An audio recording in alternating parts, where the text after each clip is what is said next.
back to Sam and Ham. This is Sam. And this is Ham. And what are we doing today? Another episode of Fan or Ban.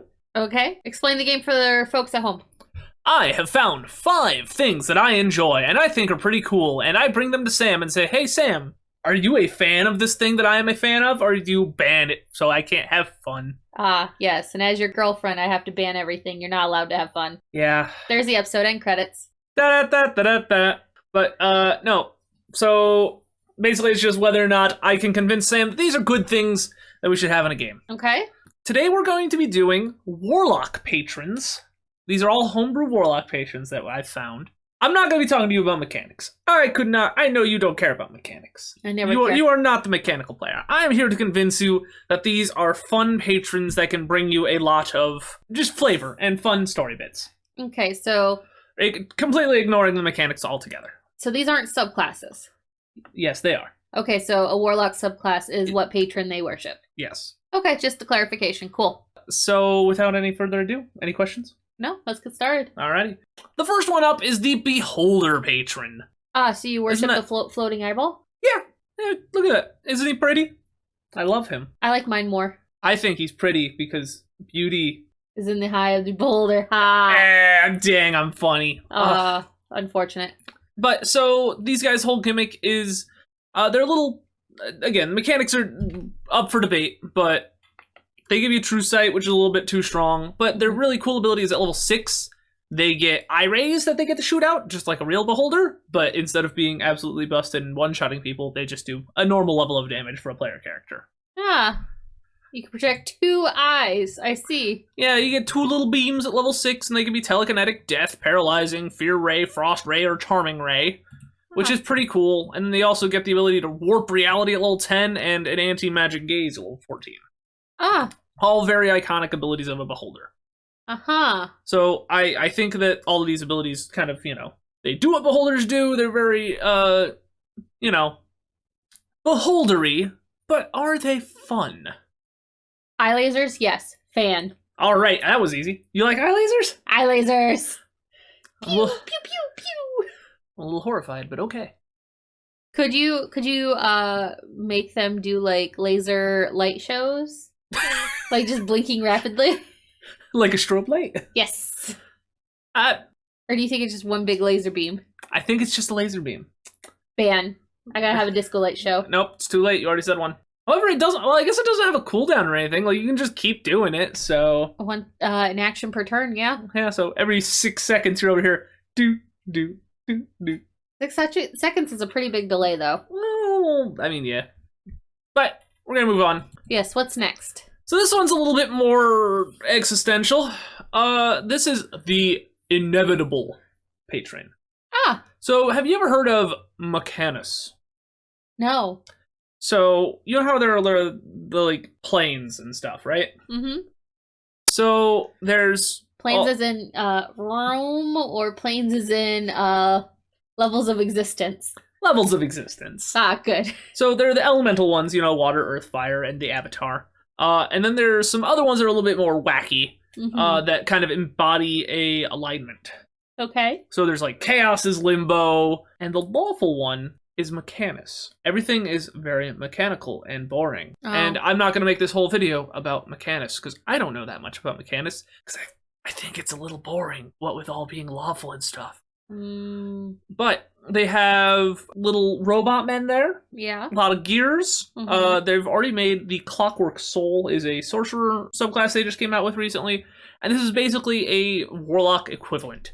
So the idea is that you were destined by fate to accept this patron, and you are now an agent of fate. So, like, everything you do, that is how the universe willed it to happen. You stab that goblin, the universe wanted that goblin done. That's how we get into the Loki shenanigans. Yeah, a little bit. Yeah, that's true, actually. That's I didn't even think about that. No spoilers. Yeah, no spoilers. But yeah, you're supposed to be like enforcer of law. You're like a bounty hunter and stuff. So yeah, pretty similar to what Loki was doing. I do like Loki. That is pretty chaotic. Yeah, but you're not Loki. You're like the other. You're Mobius. random. You're Mobius? Nah, Mobius is still too cool. You're a random dude on the side who probably got stabbed off screen. Oh, fan. I don't want to get stabbed. That's fair. I like the art. I'll be honest. I was a little iffy on the flavor, but I thought it was kind of cool. Interesting. I do like time shenanigans, but this doesn't seem like the right type of shenanigans. That's fair. Oh, hello, art. So this one's neat. This is the Mirage. You made a pact with a living illusion. A living illusion. Yes. So the picture with all the stairs and you can't figure out which way's up or down came to life? Yes. You actually just went into the Mario 64 castle and like touched a painting. So basically, yeah, I think the flavor's a little bit weak. I don't know a whole lot of living illusions, and I think it's a little weird. But the mechanics seem pretty cool. Your whole gimmick is that you use a lot of illusion magic, and that you're supposed to be this, just basically the illusion equivalent of a warlock. You can also see through illusions with see invisibility. It's true. Interesting. I do like that. I love the art. Yeah, I mean they've picked out some pretty baller art for all this stuff. This definitely has a Dr. Facilier type-esque behind it, and I like it. Oh yeah, and they even came up with a custom 3rd level spell that they get. What's that? It is called Miasmic Mist. Yeah, and I mean it's incredibly well made from an art standpoint, at least this one. Yeah. So I don't know. What do you think? Like living illusion as a patron. I like it. Fan. Okay. I don't comprehend the illusion part, like the patron, but yeah, it all kind of goes a little over my head, but that's kind of what patrons are supposed to do, Like you're not supposed to understand Cthulhu. I understand Cthulhu. He's a cosmic core. Moving on. You and your TikToks. Okay, I thought this one was actually pretty cool. Little Japanesey, but is the ancient beast boar. The ancient boar. Yeah. Very wise. Yeah, I mean it's just got a little bit of like I really don't know enough of like Eastern Asian folklore, but it's very stuff like drawing from that, and I think it's cool when that can happen without coming off as way too anime, You were born year of the boar. Did you know that? So were you. Very true, but you should know more about your symbol there. Yeah, well, So some of their mechanics are that they get to summon a boar they can use as a mount. They get the Radiance cantrip, which is kind of neat. This basically feels like Druid meets Warlock. Yeah, a little bit. And they've got like some of their own Eldritch invocations you can get, which definitely makes it feel like a more full subclass, Because I know definitely some of the subclasses don't have invocations, so that you might feel a little left out, but I think having custom ones like that's pretty cool. Okay. Fan. The druid in me is happy. Is it just because it's a cute pig on the last page? It is a cute pig, but the fact that I get to ride a pig. This is true. Of all the animals, you're gonna let me ride a pig? Can I hear your best pig noise? No. That was not me. That was you. That was not me. Just wait for the post edit. No. And then I'm being murdered. Anyway, that's a better pig noise. Shut up. Moving on to the very last one. Who else would make this one but Mr. Kibbles Tasty himself? Oh man, Mr. Kibbles. Mr. Tasty, if you will. No, we're on a first name basis. J'accuse. Made the Dragon Patron. The otherworldly patron. The dragon. Yes. Other X'd out for some reason. Because he's worldly. He's a dragon. Ah. So, I've seen it kind of joked that it's a little odd that warlocks, there's not like a patron, there's not a dragon patron. Like, it seems pretty obvious. Like, yeah. They're like about as powerful as you can get on the, normal plane. So, I think it's just because you can't hand out your powers because you're a dragon. You can't just, You can't just boop? Yeah, you can't boop. No boop. No blooping. Okay. So, these guys, their whole gimmick is that they get this Draconic Blast at level 1. Ooh. That you can kind of use. It's either in a cone or a straight line, just like a Dragon's Breath weapon. And all of your like invocations that would normally hit your Agonizing Blast now apply to your Draconic Blast as well.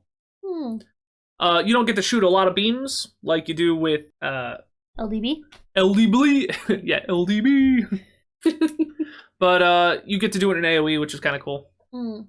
then you also just start getting stuff like you pick which element you want it to be at level 1, and then you get some other perks as you level up. Like at level 6, you get a different perk depending on which type of damage you do. At level 10, you get Horde Builder, which I thought was really cool. Whenever you rest, you get temp HP based on how much money you had on you, up to a cap. Nice. Yeah. Also at level 10, you get resistance, and then at level 14, you can turn into a freaking dragon. I love that. That's cool. I love that. And just like the last one, it does have plenty of its own special invocations that make it feel really dragony. Yes. Like, this is what I wanted out of the Draconic Sorcerer, and I was sorely disappointed. Gibbles, you've done well. I think it's a great one. This is the first one that I just loved the mechanics of, mostly. And the, the flavor of being a dragon is pretty cool. But it's not my opinion that matters. What do you think? Fan.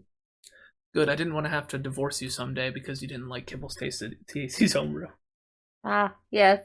Could they make a rose gold dragon? Like, I feel like the women of the world would love that. Like, what would that look like? Go to Google. There he is. I love him. Her. Them. There you go. No, that's not a rose gold. That's pink. That's pink. There's a difference. But what powers would a rose gold dragon have? It's metallic. Metallic would mean that it's probably still a good guy. Gold shoots fire, which I imagine now you just shoot pinkish fire. So white gold would be a white fire? I mean, why not? It's all just variations of gold, right? I'm sure there's more, like, scientific components to it. Is it racist to judge a dragon on its skin color? Yes, very much so. Ah, shit, man. But yeah, we're 4 out of 5. That's not bad. Yeah. If anybody wants a full review on any of these subclasses, I mean, just leave a comment and we'll get to them as quickly as we can. Definitely. But until next time, this is Sam. And this is Ham. Thanks for watching. Bye-bye.